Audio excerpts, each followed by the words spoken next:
Who brought the Ayatollahs to power? Everybody knows about Mossadegh being overthrown by the CIA, the installing of the Shah. Does anyone know what happened after that? Well, the Shah failed. Who came to power? Ayatollah Kashani. Who aided Ayatollah?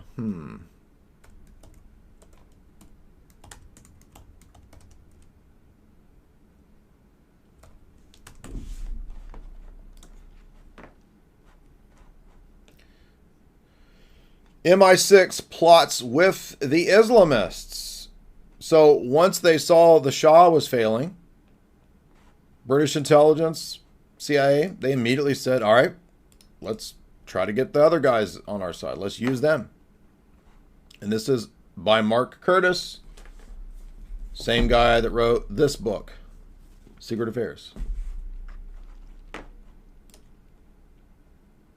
Ayatollahs are bad. They're all not good dudes. They're all not.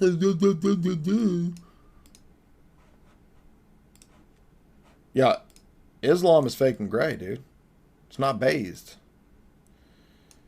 Everybody that thinks it's based is falling for stupid psyops. It's all the Tate level people that are so stupid as they thought Tate was like a legit Muslim. Literal idiots. Like 17-year-old internet idiots. Declassified British files highlight the little-known aspect of the joint MI6 CIA coup against Iran in 1953. That is the covert action in supporting radical Shias like the predecessor of Khomeini, Ayatollah Kashani. This is covered and also in Stephen Dorrell's MI6 book. Is anyone else talking about this? I don't understand. Is anyone else talking about this? By the way, Alex did talk about this. To Lord Voldemort's credit, he actually did say, overthrow Mossadegh. They put Ayatollah in. Okay, well, put Ayatollah in.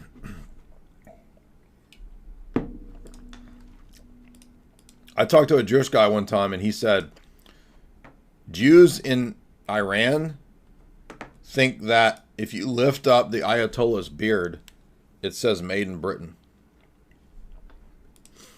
I'm serious. So this is after, this is not just the Shah, right? Everybody knows about the CIA putting the Shah in and getting rid of Mossadegh. No. After that,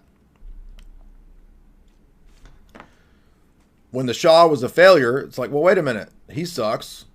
In the early 1950s, Anglo-Iranian Oil Company, BP as it is known now, was run out of London. It controlled Iran's main source of income, which is oil. In effect, it was an oil imperium. Everything that we've been talking about today. Iranian nationalists objected to the fact that IOC's revenues were greater than the Iranian government. So they were angry about the cut. Did you not hear me an hour ago? I just said all the same stuff to you. Britain's ambassador in Tehran, Sir Francis Shepherd, had a typically colonial take on the situation.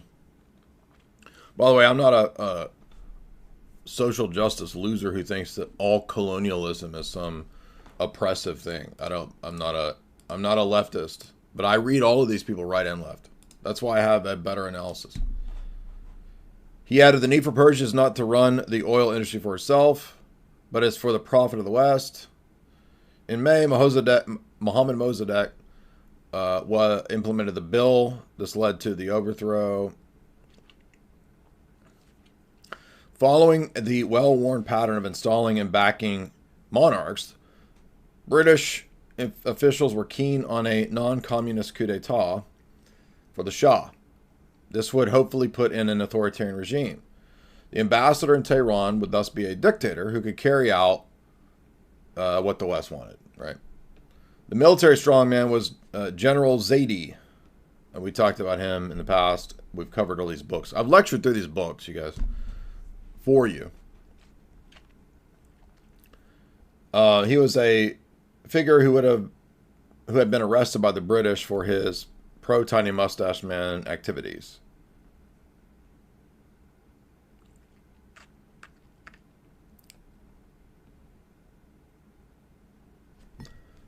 I'm going to skip past the Mossadegh stuff. Everybody knows this. By 1952, MI6 together with the CIA, overthrew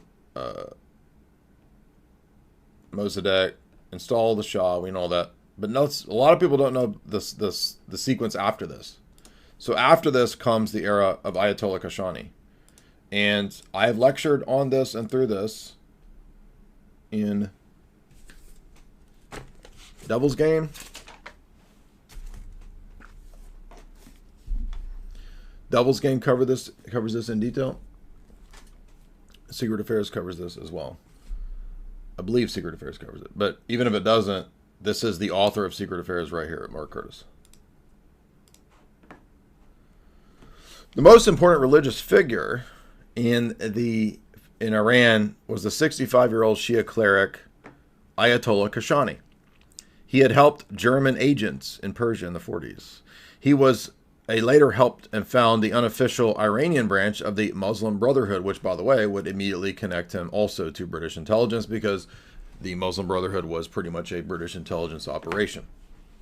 And that is covered in detail in this book, the first few chapters.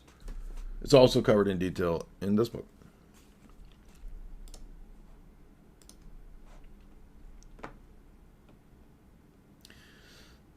This was the Fadayan, a militant fundamentalist organization. The Fadayan was involved in a number of terror attacks against the Shah. And in 1951, it appears that Ayatollah Kashani broke from that organization. In the 1950s, Ayatollah had become a speaker in the Iranian parliament, the Majlis, a key ally of Mossadegh. U.S. intelligence report noted that, like Mossadegh, Kashani had a large popular appeal and strongly supported the National Front's policies of oil nationalization and getting rid of British influence in Iran. However, by 1953, relations between Kashani and Mossadegh became strained. And in that year, Mossadegh dismisses Kashani from being a speaker. Tensions thus were ramped up and stirred up by British agents in the country. So British operatives intentionally wanted to foment this divide between Ayatollah Kashani and Mossadegh. These were the Rashidian brothers, who came from a wealthy family that had connections to the Iranian royals, thus the Shah. Instrumental in securing the Shah's endorsement for this coup, the Rashidians also acted as go-betweens between army officers distributing weapons to rebellious tribes and other ayatollahs, as well as to Ayatollah Kashani. In 1953, riots break out in Tehran, and the pro-Zahidi supporters attack Mossadegh's residence. Oh, guess what? That's from what book? Stephen Dorrell, the book I just mentioned. Covered all this. Kashani had potential for attracting Iranian Street, had noted that the British Foreign Office noted his ability to help engineer demonstrations. British payoffs also secured the cooperation of the senior army officers, mullahs, merchants, etc. British intelligence money and operations behind the mob.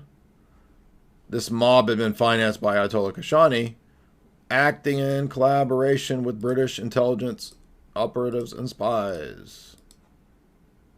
The mullahs came to power through British intelligence and the CIA. So, and this makes perfect sense, right? If the Shah didn't work out, well, then we'll go with the next people. We'll co-opt and utilize the next likely operatives. These forces were to seize control of Tehran, preferably with the support of the Shah, and to arrest Mossadegh and his ministers. British also operated agents in the Two-Day Party who were involved in organizing false flag attacks on mosques in the party's name. CIA officer Richard Cottam later observed that Britain saw the opportunity and sent people we had under our control into the streets to act as if they were Two-Day. Two-Day was the Communist Party in Iran. They were more than just provocateurs. They were shock troops. They acted as if the Two-Day were throwing rocks at mosques and priests. I'm talking about priests. Mullahs? There's no priests.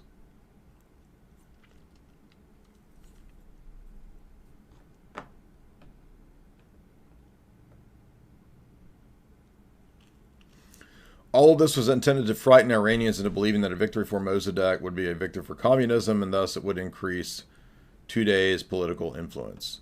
Secret history of the coup plan was drawn up by CIA officer Don Wilbur and published in the New York Times in 2000. It relates how the CIA agents gave serious attention to alarming religious leaders in Tehran by issuing black propaganda in the name of the Tudeh party.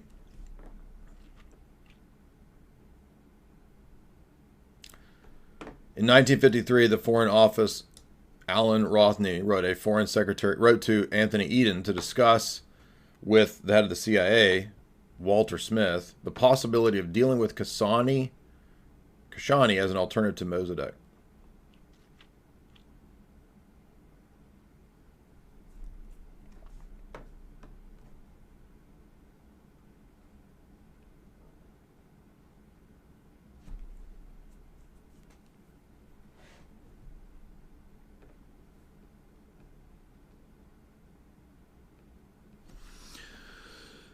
The initial coup plan to bring Kashani to power was thwarted when Mossadegh, being warned of the plot, possibly by the Tudeh party, arrested officials plotting with Zahedi, and they set up roadblocks in Tehran. This caused the Shah to panic and flee abroad, where he would stay until he was restored to power as an absolute monarch. In order to trigger a wider uprising, the CIA turned to the clergy and made contact with Kashani via the Rashidian brothers. Footing the bill for this joint Anglo-American operation, the U.S. gave Kashani $10,000 to organize massive demonstrations in Tehran. So, are you noticing that this is more complicated than what you usually hear? So the Ayatollahs are being funded by British intelligence and the CIA to help overthrow the Shah. I mean Mossadegh, excuse me. CIA also helped to mobilize militants of the Muslim Brotherhood. It is not known if Britain also did. I'm sure they did. According to Iranian officials, Khomeini, then a follower of Kashani, was among the MI6 CIA-sponsored crowd protesting Mossadegh in 1953. Who tells you this, by the way? Whoever talks about this stuff.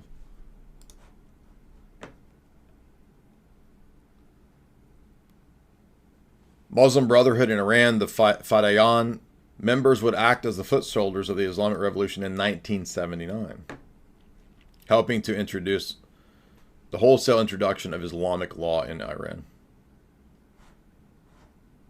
Thanking Kashani. After Mossadegh was overthrown, the British received a report from the new Iraqi ambassador that the Shah and Zaidi together visited and kissed the hands of Kashani. Thank you for restoring the monarchy. The Shah soon assumed all powers and became the dictator, preferred by the Brits. Kashani, however, this time, fades from political view until after 1953, but he acts here as Ayatollah Khomeini's mentor, and Khomeini was a frequent visitor of Kashani's home. Kashani died in 1961, but that would start the rise of Ayatollah Khomeini's long rise to power.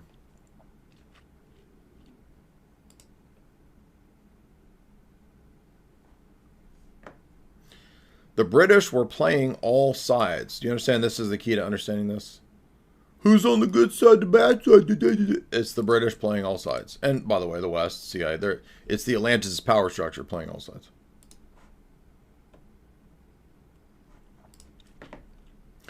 The British were playing all the sides. They were dealing with the Muslim Brotherhood, the mullahs, and the army and the royal families. British elites had financed the deals with the mullahs. They would find the most important ones and help them. They would bring suitcases of cash, give it to them. In the bazaar, the wealthy merchants. So it's a British financial buy-off empire. Same thing the CIA does. Like, they would just bring Hamid Karzai and his brother. They would just bring suitcases of cash and gold and just give it to them. That's how you control Afghanistan. Just bring them a suitcase of cash.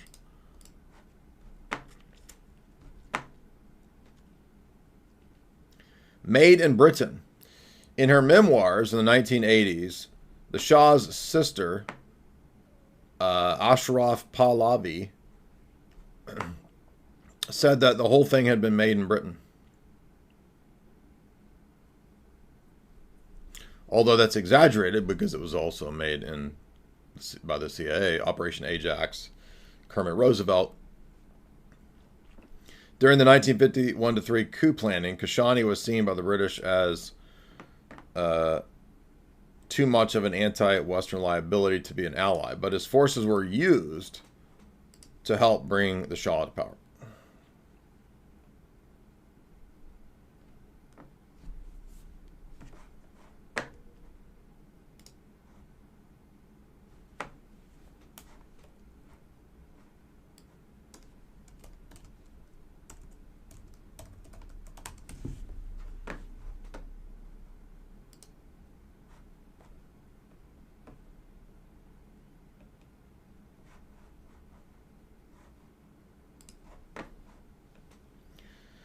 (1979) revolution.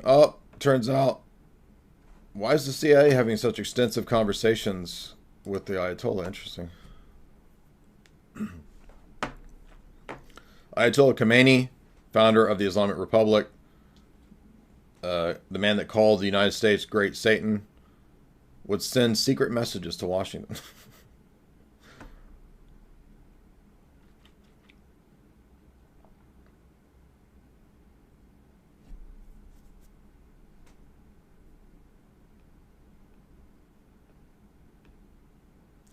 In the first message, Khomeini told the Khomeini told the White House not to panic, that they would not lose the strategic ally of the last 37 years. You will see that you're not in any particular animosity. So he doesn't want to lose oil deals with America.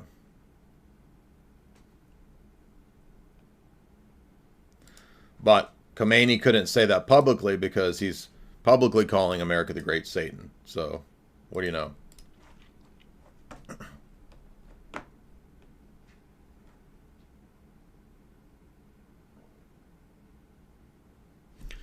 Documents show a more nuanced view than what Carter claimed. Only 2 days after the Shah departed Tehran, the U.S. told Khomeini, the Khomeini envoy, that they were open to the idea of changing the Iranian constitution, effectively abolishing the monarchy. They gave the Ayatollah a key piece of information. Iranian military leaders were flexible. So in other words, the U.S. is already trying to make deals with Ayatollah. And by the way, throughout this time period too, there's still money, weapons, funding that is coming from the U.S. to the supposed enemies, the Iranians. This was not the first time that Khomeini reached out to Washington. In 1963, the Ayatollah was emerging as a critic of the Shah. And this is getting into what we just saw with Kashani, right? His mentor, Ayatollah Kashani, was also directly working with British intelligence CIA, so it's not surprising that Khomeini would have these connections. Recently declassified document reveals that in 1963, Ayatollah Khomeini sent rare messages of support to JFK. What? I thought it was the Great Satan. What do you mean?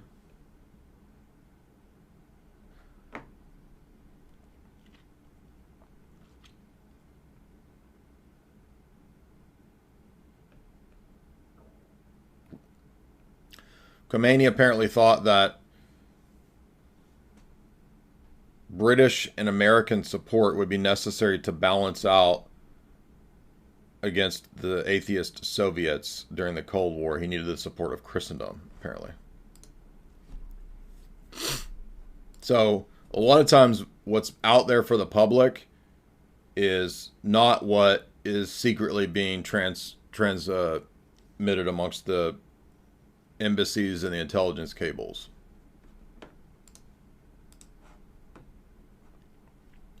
But this is not a conspiracy website. This is just mainline BBC. So, and by the way, I think, this point right here, I think this is covered. It's been 10 years since I read Devil's Game. I think there's a whole chapter on this in this book.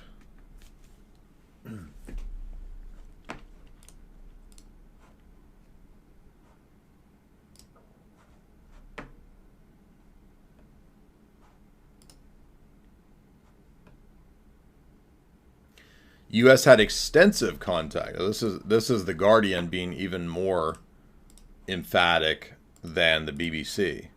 This is not just a few messages. This is actually extensive contact. Documents seen by the BBC suggest Carter administration paved the way for Khomeini to return, holding the army back from launching a military coup. This might be what's mentioned in the Devil's Game book. Now, I talked about this 10 years ago when this stuff came out and I read the Dreyfus book. Do you know how many people called me crazy and dismissed, hand-waved everything I said? I'm like, dude, I'm reading it from here. What do you mean?